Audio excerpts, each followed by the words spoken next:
Wellington Mara always said, once a giant, always a giant. For me, it's only a giant.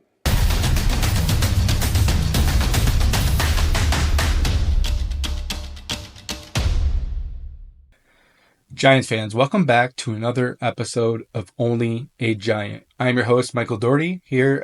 Thanks so much for joining me. Wanted to hold off a little bit on this recording just because I wanted to see if anything happened with the trade deadline. Obviously, as a Giants fan, I'm sure many of us were following that, and clearly nothing ended up happening. Uh, Obviously, the rumors were Azeez Ojulari, Darius Slayton were on the block, but nothing came to fruition, and I'm okay with that. Obviously, Darius Slayton has more value to this team as that wide receiver too, and maybe a long term deal ends up being reached with him for the future. Maybe not, but at this point, he does still have value to this team. What's a sixth? What's a maybe a fifth? And we may not even get that. And then as far as Azeez Ojulari, kind of same thing. He has value right now to this team. He is providing some good pressure, getting some sacks, getting some numbers for the first time in his career. And if we don't sign him long term and he gets 10 sacks, 12 sacks, he's still relatively young. Who says he's not going to sign a long-term deal with another team in the offseason? And then we'll get some comp picks for it potentially. So I'm fine with not getting rid of those guys. It's not like it was some type of big blockbuster trade that was going to get us Marshawn Lattimore or something of that nature. The other thing I was kind of hoping to happen would be the Giants getting a quarterback, J.C. Horn or something of that nature. And that kind of like happened a little bit more in my head, especially after the Giants released Nick McCloud today, which kind of came out of nowhere as far as the fans are concerned, as far as myself. But it sounds like this was actually something that was kind of in the works for a while. Sounds like the Giants had pretty much told him at the preseason, the cut down day that, hey, you're going to make this team right now because we're having some cornerback depth issues. But we're going to ask you to take a pay cut. And will you take a pay cut to remain on this team? And he said no. Sounds like they asked him a couple other times throughout the season, and he continually said no. So it came down to a head here today where they said, hey, this is your last chance. Do you want to be on this team or do you not want to be on this team? And he said no. So he's not on the team anymore. So my guess is obviously that they'll probably roll with that undrafted guy. Can't think of his name off the top of my head, but and then obviously Adoree Jackson's back healthy, and obviously Deonte Banks. So that's probably what's going to happen there moving forward. I was hoping that we would strike up some type of deal for J.C. Horn or something of that nature, but what do you give up on assets wise? I wouldn't give up a 2. Maybe a 3, but that's probably pushing it, I think, for a player that really has not been healthy. I could talk myself into a 3, though, and be pretty happy. Obviously, with Marshawn Lattimore just going to the Commanders, which is unfortunate for us as a Giants fan, but I wouldn't pay more for J.C. Horn as opposed to Marshawn Lattimore. So that's just me. That's the basics of the trade deadline. I don't really have too much more to talk about with that. Nothing crazy league-wide really happened. Some players got traded here and there, but nothing earth-shattering, I would say. Pittsburgh made a couple of moves. Washington made a few moves. Detroit made a move. Just little things here and there. Obviously, that may impact the teams, greatly themselves, but in the long-term thing, that's not really super relevant to us, I guess, at this point. So, what are we going to talk about other than what we just talked about as far as the trade deadline and releasing Nick McCloud, and obviously we're here to mainly talk about the Giants game against the Commanders. Obviously it didn't go how we hoped. The Giants lost. We know that 27-22, and in that game a lot of kind of weird things happened. I feel like inconsistencies on offense, and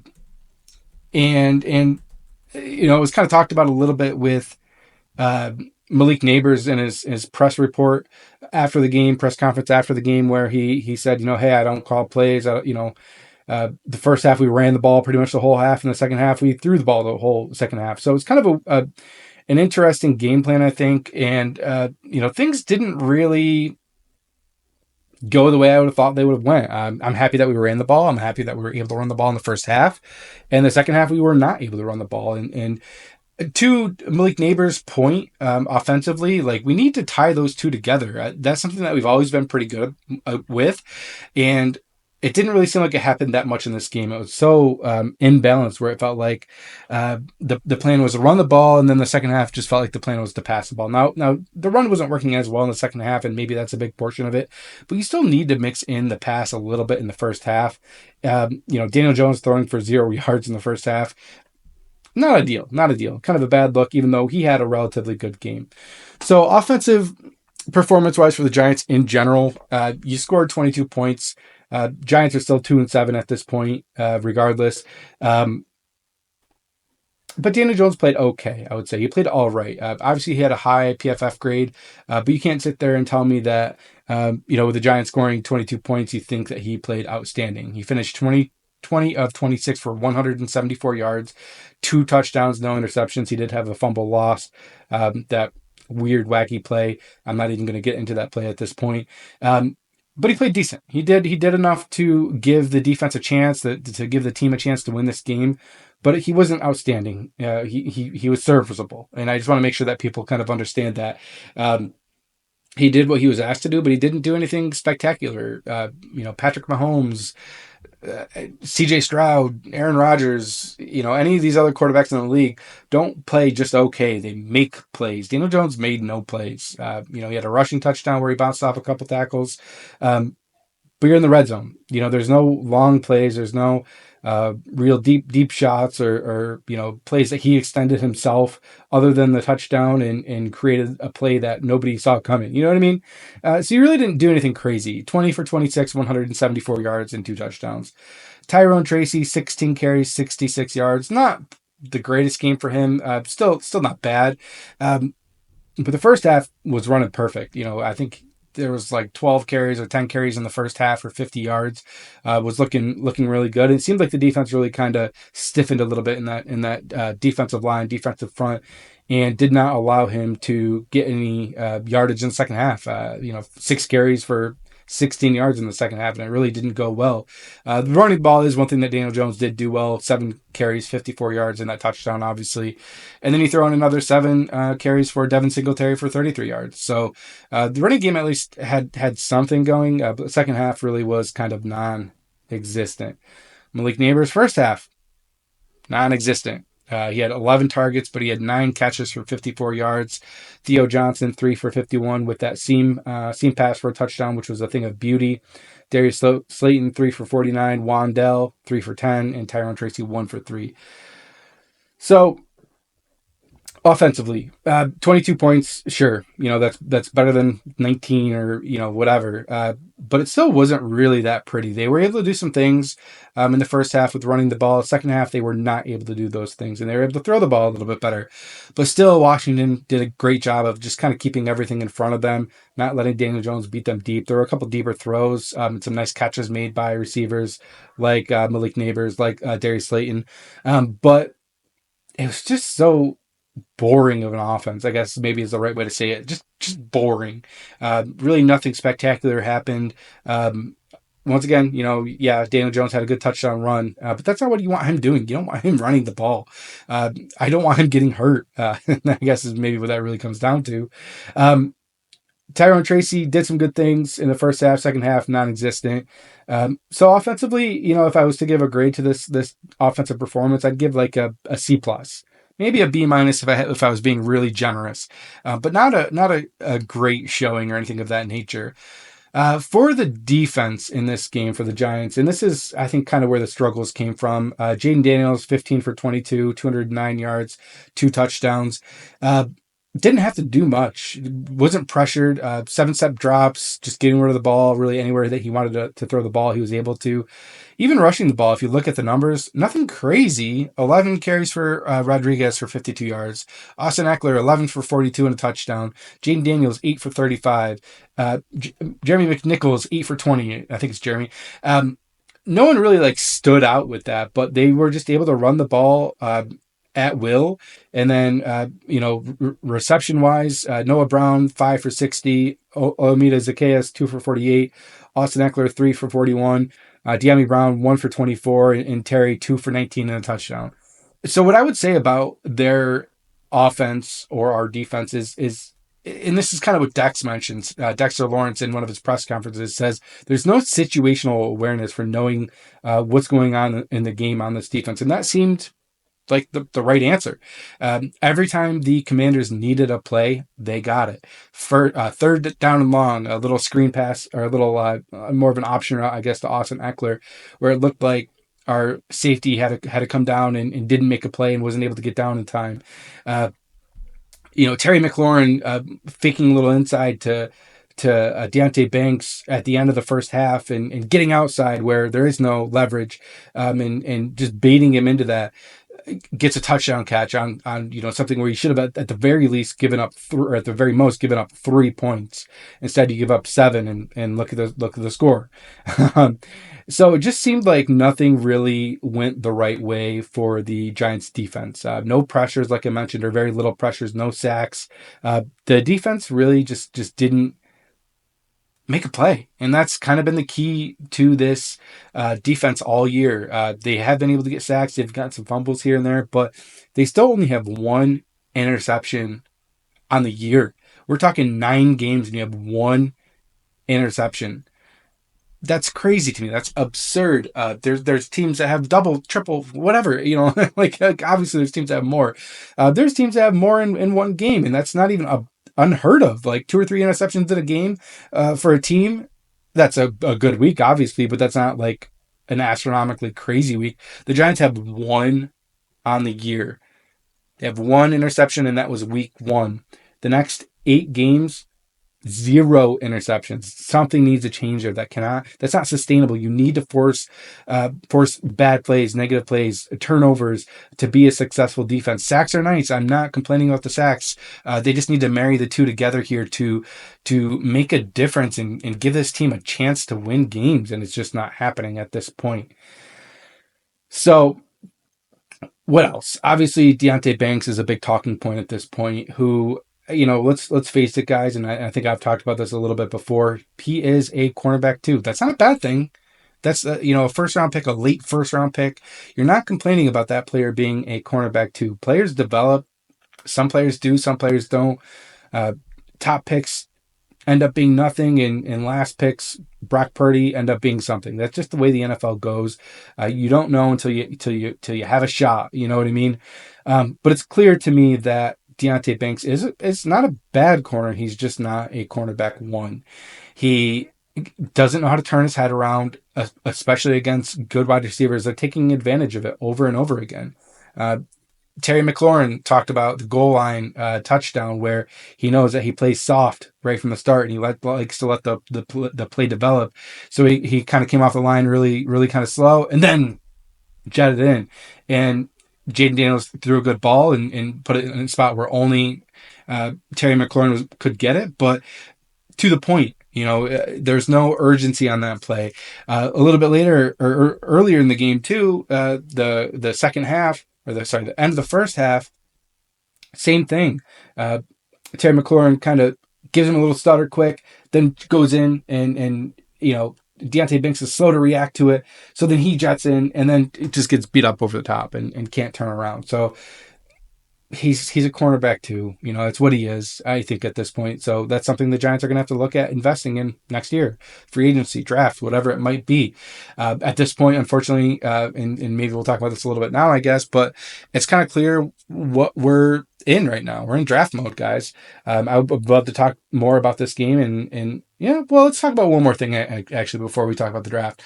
The one thing that is frustrating, and I like Brian Daboll as a coach. I don't want him to get fired, but there are inconsistencies that just seem odd to me. For example, what we were talking about earlier, not marrying up the run and the pass in the first half. You can't just run the ball all game and then not find success with it and try to pivot and say, now we got to pass.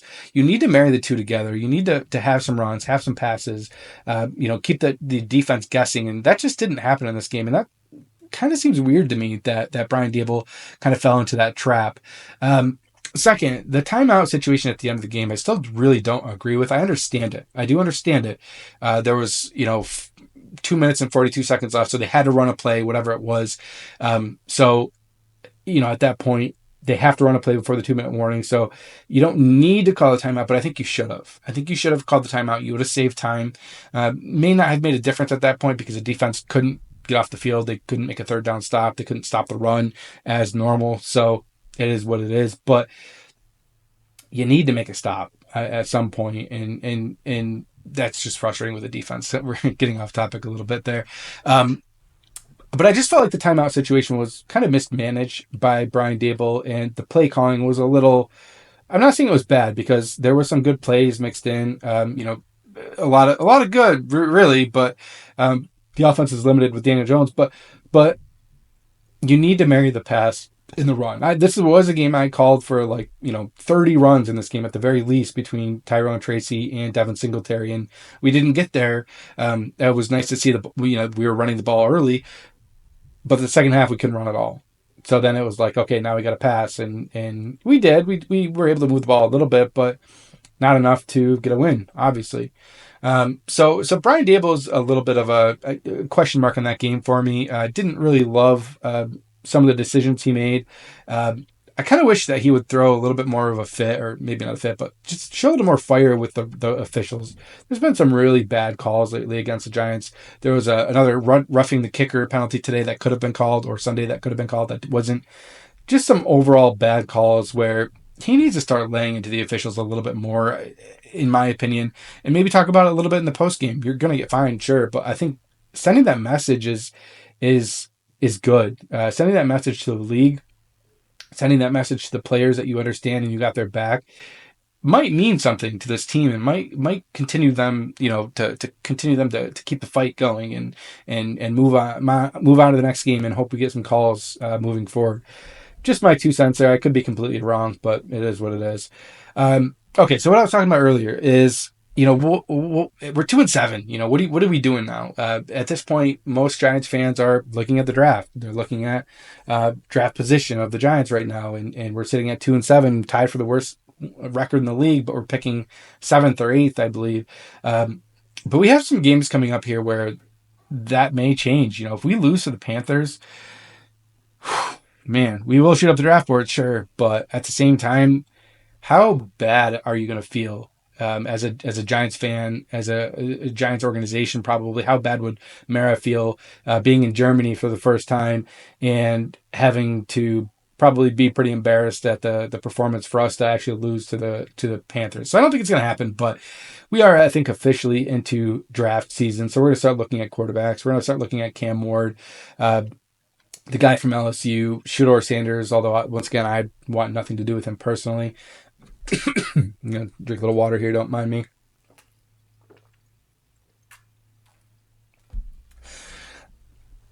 And who knows, maybe we'll look at some quarterbacks in the second round, or, I think this is a little bit of a deeper class. It's not a more talented class than last year, but I think the quarterback position itself is deeper, where there may actually be some value in the second round at quarterback, in the third round, maybe even.